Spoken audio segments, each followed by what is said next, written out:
Baru cerai dari Puput, Dodi Sudrajat sudah berani bicara pernikahan. Nama Ayu Wisya keseret.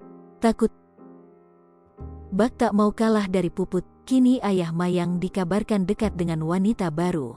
Sebut saja Tiara Marlen dan Ayu Wisya. Bahkan Ayu Wisya digadang-gadangkan bakal jadi ibu tiri Mayang.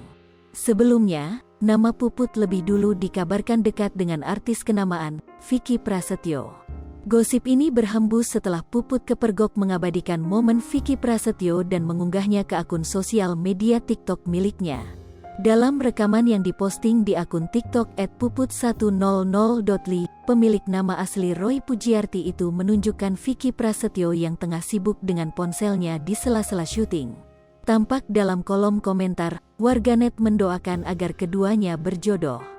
Jika Puput mulai dijodohkan dengan Vicky, maka lain halnya dengan Dodi Sudrajat.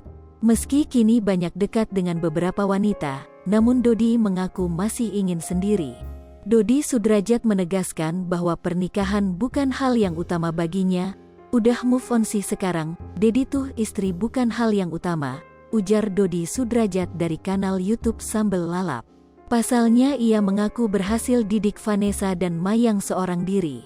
Ia mengaku santai tak ada pasangan baru usai cerai dengan Puput. 12 tahun Dedi single parent, ngurus Mayang sama Vanessa, itu bukan waktu yang sebentar, kalau sekarang enggak ada istri lagi ya santai-santai aja, lanjutnya.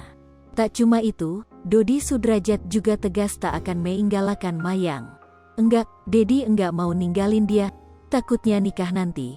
Mayang, ditinggal lagi, kasihan, ucap Dodi lagi. Saat ini yang terpenting bagi Dodi Sudrajat adalah Mayang seorang.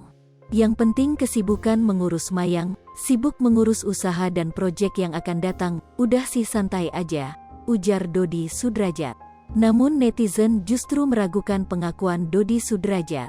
Banyak yang berpendapat Dodi hanya ingin incar penghasilan Mayang dari dunia entertainment. Hai pemirsa Sri Popo TV, jangan lupa komen, like, dan subscribe, serta tonton terus berita-berita terupdate lainnya ya.